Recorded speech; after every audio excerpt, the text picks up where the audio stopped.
असलामुअलैकुम दोस्तों, की हाल चाल है।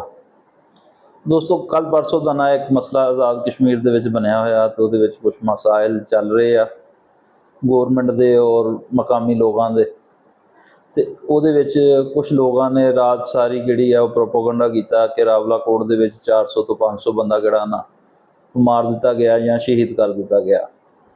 ਅੱਛਾ, ਦੇਖਣ ਦੀ ਗੱਲ ਇਹ ਆ ਕਿ ਇਹ ਸੇਮ ਉਹੀ ਪੇਜ ਆ फेसबुक ते यूट्यूब के उत्ते इंस्टाग्राम के उपर ये सेम पेज उही आ कि इंडिया नाल जंग के वक्त दे विच इंडिया के नाल सीगे। सानहा मरीद के किन्हां ने रात नूं दस्सिया कि 200 तो 300 लोग जिहड़े मार दिते गए आ, जिन्हां ने 9 मई दे विच पोस्टां लगा के पहलों पोस्टां लगाईयां कि असीं जी फतह कर लिया, जी GHQ फतह कर लिया, फलान फतह कर लिया, ढमकान फतह कर लिया। उस तो बाद उतों मुकर गए। अफगानिस्तान की जंग दे विच अफगानिस्तान दे नाल सीगे जी। अफगानिस्तान ने 2 आलमी ताकतां नूं हराया होया वा ते उस पाक फौज का जी इट नाइट वजा देणगे, ये कर देणगे, वो कर देणगे। कदों उन्हां नूं शिकस्त हो गई फिर ये पाकिस्तान दे नाल हो गए।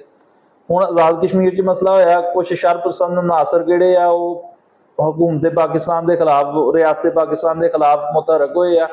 अगर उन्होंने नकेल पाउण का टाइम आया तो ये फिर मुतहरक हो गए। ਇਹਦੀ ਕੀ ਵਜ੍ਹਾ ਵਾ ਕਿ ਸੇਮ ਇੱਕ ਹੀ ਪੇਜ ਜਿਹੜੇ ਆ ਉਹੀ ਹੀ ਆਉਂਦੇ ਆ। ਮੈਂ ਜਦੋਂ ਪਾਕਿਸਤਾਨ ਇੰਡੀਆ ਦੀ ਜੰਗ ਲੱਗੀ ਸੀ ਉਦੋਂ ਵੀ ਇੱਕ ਵੀਡੀਓ ਬਣਾਈ ਸੀ ਤੇ ਮੈਂ ਇਹ ਲੋਕਾਂ ਨਾਲ ਸਾਨੂੰ ਇਹ ਸੀਗਾ ਕਿ ਸਾਡੇ ਆਪਣੇ ਭੈਣ ਭਾਈ ਇਹ ਦੋਸਤ ਆ ਤੇ ਇਹਨਾਂ ਕੋਲ ਇੱਕ ਰਿਕੁਐਸਟ ਕੀਤੀ ਸੀਗੀ ਕਿ ਯਾਰ ਮੁਸ਼ਕਲ ਵਕਤ ਦੇ ਵਿੱਚ ਜਿਹੜਾ ਨਾ ਉਹ ਰਿਆਸਤ ਦੇ ਨਾਲ ਖੜੇ ਹੋਣਾ ਚਾਹੀਦਾ। ਤੇ ਕੁਝ ਦੋਸਤਾਂ ਨੇ ਅਮਲ ਦਰਾਮਦ ਵੀ ਕੀਤਾ ਸੀ, ਲੇਕਿਨ ਕਦੋਂ ਵੀ ਮੌਕਾ ਆਇਆ ਰਿਆਸਤ ਦੇ ਖਿਲਾਫ ਕੋਈ ਬੰਦਾ ਵੀ ਖੜਾ ਹੋਇਆ ਇਹ ਸਭ ਤੋਂ ਫਰੰਟ ਲਾਈਨ ਤੇ ਹੁੰਦੇ ਆ। ਇਹਦੀ ਕੀ ਵਜ੍ਹਾ ਵਾ?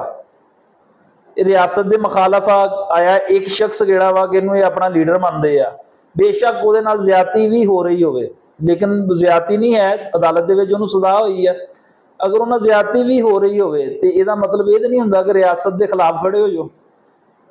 केड़ा कोई अगर मोदी को गल करे तो कल इंडियन आर्मी के चीफ ने बयान दिता जी पाकिस्तान को सोचना चाहिए कि पाकिस्तान ने दुनिया के नक्शे पर रहना कि नहीं रहना।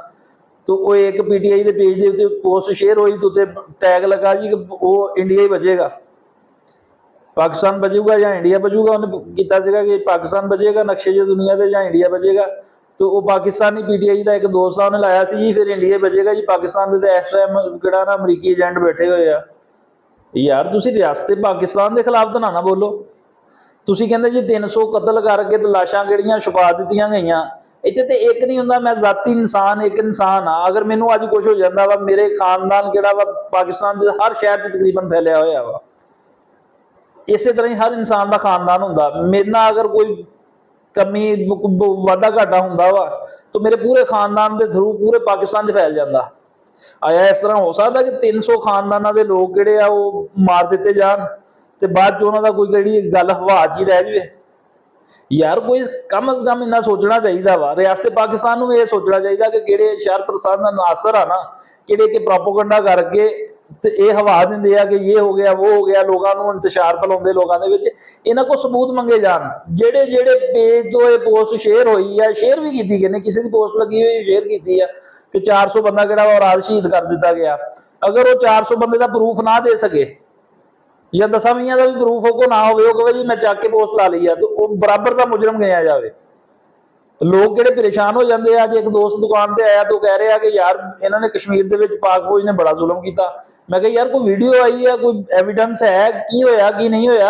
एडी गल तो नहीं होंगी कि 400 बंदा जो वो चल गया तो किसी को पता ही नहीं लगा, कनो कन खबर ही नहीं हुई। रियासत के खिलाफ बोलने लगे कम अज कम सोचना चाहिए वा असी पाकिस्तानी हाँ। पाकिस्तान किहड़ा वा बड़ियां कुर्बानियां तो बाद लिया गया। ये एडा सौखा नहीं है कि कोई भी 4 बंदे खलो के पाकिस्तान के खिलाफ कहेंगे असी पाकिस्तान तो परे हो जाना। ये कश्मीरी भाई जिहड़े साडे इन्हां नूं 77 साल हो गए, असी सिक्योरिटी दी हुई आ। नहीं तो जम्मू कश्मीर दे विच जो कुछ इन्हां दे नाल हो रहा सानूं भी पता वा, तुहानूं भी पता वा। एडा आसान नहीं हुंदा। अज पाक फौज जिहड़ी आ कश्मीर दे विचों बाहर आ जाए तो कल नूं इंडिया के कब्जे च होना वा। मोदी जो कुछ जम्मू कश्मीर से करन दिया वो कुछ आजाद कश्मीर च उन्हें करना वा।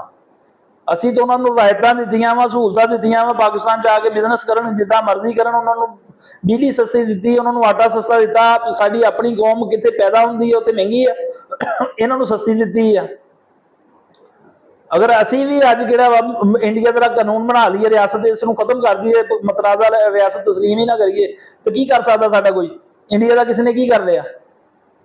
ਤੇ ਖੁਦਾਰਾ ਕੋਈ ਖੁਦਾ ਦਾ ਖੌਫ ਕਰਿਆ ਕਰੋ। ਜਦੋਂ ਗੱਲ ਰਿਆਸਤ ਦੇ ਖਿਲਾਫ ਹੁੰਦੀ ਹੈ ਉਦੋਂ ਕਮ ਸੇ ਕਮ ਸੋਚ ਸਮਝ ਕੇ ਪੋਸਟ ਲਾਇਆ ਕਰੋ। ਕਿਆ ਇਹ ਪੋਸਟ ਲਾਉਣੀ ਬਣਦੀ ਹੈ ਸਾਡੀ ਕਿ ਨਹੀਂ ਬਣਦੀ?